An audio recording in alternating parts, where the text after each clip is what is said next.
Olá, pessoas do YouTube. Gente, eu estou super resfriada. Tô espirrando, tossindo bastante. Eu já fui pra aula na tora. Me respondeu uma pergunta desta pessoinha. Apesar de que esses dois exemplos que ele deu aqui nesse comentário são dois exemplos que fogem totalmente da minha realidade e de muitas outras. Não estou dizendo que é culpa delas, não, tá? Ninguém tem culpa por ser bem-sucedida e nem ter aqué, entendeu? Deixando bem claro isso. Enfim, mas eu acho esses dois exemplos péssimos. Não tenho elas duas como inspiração. Também não me sinto representada por elas, pelo simples fato delas serem travestis ou delas serem mulheres transexuais, tá? Vocês têm que entender também isso. Né? Muita gente fala assim, aí lá vai eu tocar naquele velho assunto de novo.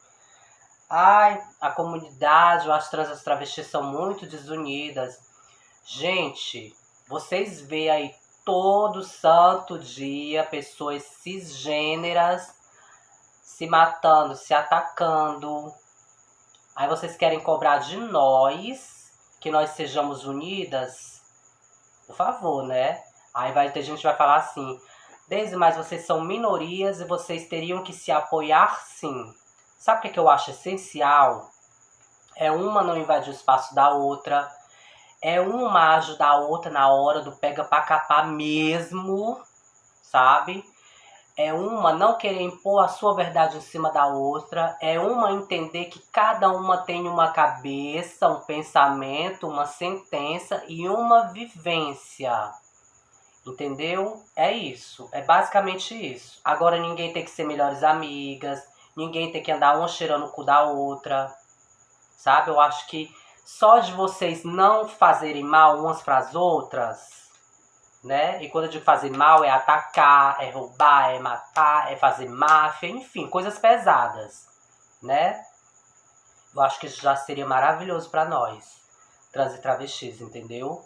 Agora, ninguém tem que apoiar tudo que a outra fala, ninguém tem que achar que porque uma chegou em tal local, só porque ela é trans e travesti, a gente tem que se inspirar, a gente tem que gostar. A gente não é assim. Cada ser humano tem a sua fonte de inspiração. Agora sim, a gente também tem que saber reconhecer o mérito da outra pessoa. Nossa, arrasou, chegou lá no topo. Agora, obrigatoriamente, eu tenho que gostar, eu tenho que me inspirar nisso? Não, gente. Entendeu? Não sei se vocês vão me entender. Assiste o vídeo com carinho. Então é isso, mas assim, ele quer saber, ele fala aqui que a Leonora transicionou após 10 anos.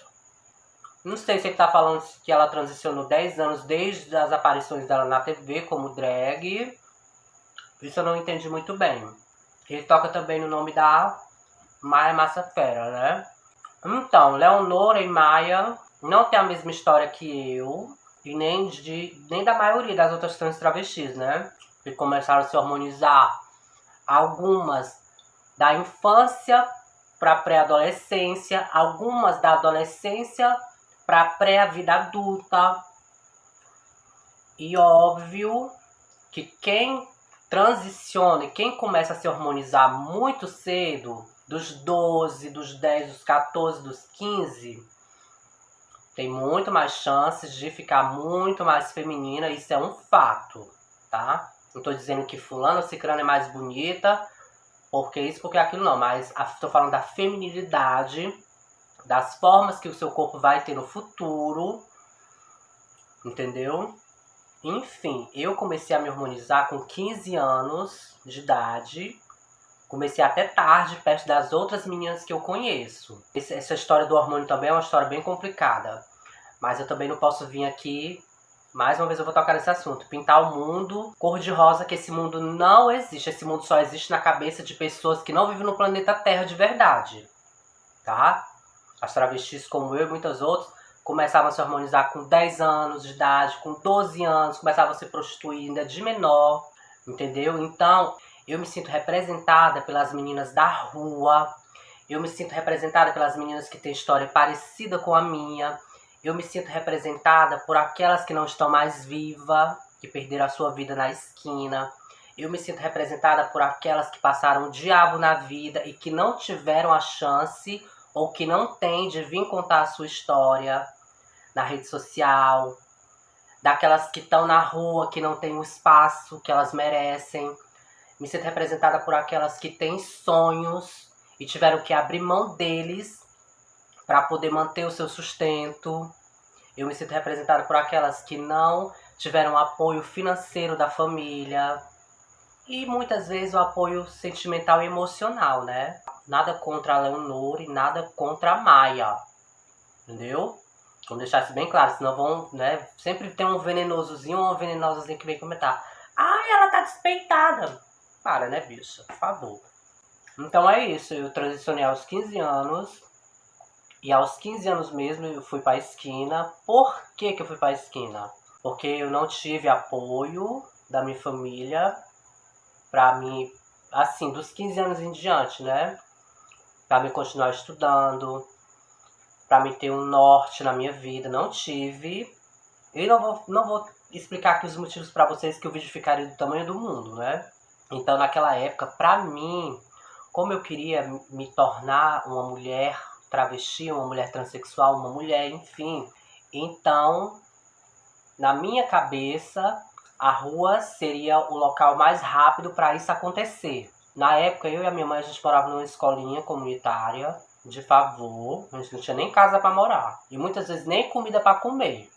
Então, como que eu teria meus hormônios, como que eu teria minhas roupinhas, como que eu teria minhas maquiagens, sem uma formação profissional, sem um segundo grau completo, sem uma família bem estruturada. Ali a opção viável para mim era a rua. Então fui seguir por esse caminho, né? Então a minha história foi como teve que ser. Eu abri mão de sonhos. Eu acredito que a grande maioria das meninas que fazem rua não é o sonho delas ficar na beira de uma esquina rodando bolsinha. Mas às vezes você tem que escolher pôr o pé no chão ou viver de ilusão, não é? Porque o meu sonho mesmo era ser uma diva internacional. Meu sonho era trabalhar com TV, com música, com fotografia. Mas aí eu tive que botar meu pezinho no chão, naquele momento lá de trás, e falar. Ou eu vou encarar essa realidade para me tornar a mulher que eu quero ser. Aí eu lembro que, como eu tinha 15 anos de idade, do dinheiro da rua eu tirava o dinheiro para mim comprar minhas roupinhas, eu tirava o dinheiro para comprar comida dentro de casa, muitas vezes. Tirava o dinheiro para ter o meu hormôniozinho todo mês. Que na época eu tomava 3 comprimidos de Normamur todos os dias, 3 comprimidos antes do almoço. E de 15 em 15 dias eu me furava tomando Perlutan. Eu mesma aplicava em mim, aplicava no braço, na bunda, que na época não tinha silicone industrial. Outra coisa também que eu quero dizer, eu também me sinto representada pelas meninas que têm silicone industrial no corpo, sim, tá? Me sinto representada pelas outras que tiveram que passar o diabo na vida para ter uma prótese de silicone no peito, para ter o nariz feito, para ter um mega rezão no cu, entendeu? Me sinto representada por essas. Tiveram que, sofrer, ralar, penar, passar sono, passar fome, passar sede na rua, mas que lutaram, né, para ser quem elas são, para ser quem elas foram, né, que muitas não estão mais aqui, mas enfim. Toda semana eu tava na rua. Aí eu tirava as quarta-feiras, eu não ia pra rua na quarta-feira. Mas de segunda a domingo era pista, pista, pista, pista. Chegava em casa às vezes 8 horas da manhã, saía de casa 6h30, 7 horas. Chegava às vezes 6 horas da manhã, chegava às vezes 8 da manhã. Então, 15 anos eu ia pra rua, vestida de qualquer jeito, porque na época eu não tinha condições. Às vezes era roupa que eu ganhava das minhas coleguinhas, às vezes era roupa emprestada, salto emprestado, salto ganhado, maquiagem emprestada, maquiagem ganhada. Então foi uma época bem complicada. Eu consegui superar aos pouquinhos, eu fui tendo condições de comprar minhas próprias coisinhas. né? Então, de certa forma, eu consegui a minha independência aos 15 anos de idade, entendeu? Já não dependia mais de ninguém pra nada. E eu lembro também que para mim poder entrar nos motéis na época, fazer uma maquiagem bem berrante, para mim poder parecer mais velha, né? Às vezes eu conseguia entrar, outras vezes eu era barrada e acabava perdendo o programa, acabava perdendo o cliente, o dinheiro. Nossa, eu ficava tão irritada quando isso acontecia, porque eu dependia daquilo, né, para sobreviver, para comer, para me vestir, enfim, para tudo. Então, o começo da minha transição foi assim, né? Foi difícil, tive que passar o diabo na rua por culpa dos clientes e por culpa das outras travestis, por culpa dos marginal da rua, por culpa da polícia. Enfim, essa história eu já contei inteira nos vídeos pra vocês, né? Eu bati o pé e falei, é isso que eu quero pra mim, é isso que vai ser. E quando eu disser isso que eu quero pra mim, eu falo da aparência física, tá? Né? Meu sonho nunca foi ser puta, meu sonho nunca foi rodar bolsinha na beira de uma esquina, nunca, entendeu? Outra coisa também que eu me lembro muito, eu ia pra rua às 7 horas da noite, chegava em casa de manhã, eu chegava em casa, acordava minha mãe, né, pra abrir a porta pra mim, aí já levava ela no mercantil, aí eu comprava um frango inteiro, cru, né, lógico, e um arroz, um feijão, enfim, pra gente poder passar o dia, né, almoçar e jantar, e era assim a vida, fio. Era assim porque minha mãe não tinha uma renda, ela não trabalhava, eu tinha meu irmão pequeno na época, era rua pra tudo.